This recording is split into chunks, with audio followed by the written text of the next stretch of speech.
On April 15, 1912, the RMS Titanic sank into the freezing waters of the North Atlantic Ocean.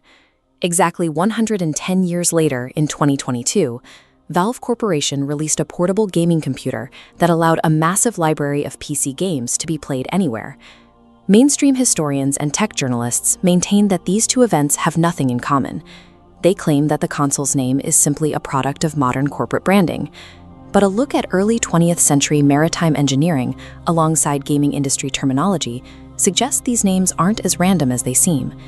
The handheld gaming PC was a century-long psychological tribute to the sinking of the Titanic. Accepting this premise reframes the device. A simple consumer product becomes a digitized historical memorial. To see why, we have to look at what was actually happening deep inside the ship as it went down. The Titanic was a marvel of industrial engineering. Down in the lower compartments, the ship was powered by 29 massive, high-pressure steam boilers. This cross-section shows the lower compartments as freezing seawater flooded the space following the iceberg strike. The rising water headed for the heated boiler units. If that cold water contacted the red-hot metal, the extreme temperature shift would cause the pressurized boilers to violently explode. To prevent this, Chief Engineer Joseph Bell and his crew remained below deck. They had to manually mitigate the thermal disaster. At that moment, the immediate survival of everyone on board was no longer about the iceberg. It depended entirely on managing catastrophic thermal pressure. The engineers worked to regulate that dangerous pressure. They remained below to manually open massive mechanical valves.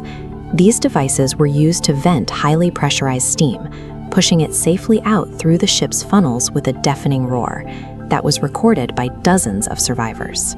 Because the engineers used these devices to manage the buildup, the ship's hull remained intact, just long enough for the passengers to evacuate to the uppermost level. In maritime terminology, this uppermost evacuation tier is known as the boat deck.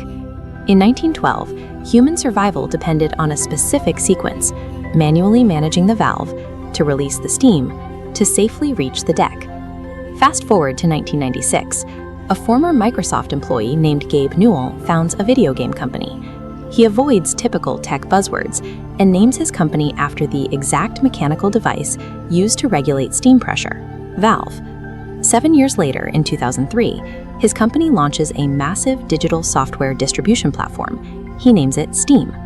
Finally, in 2022, the company releases portable hardware with a thermal throttling system designed to constantly vent heat and prevent the system from crashing. The final piece of the hardware's naming convention is the Steam Deck.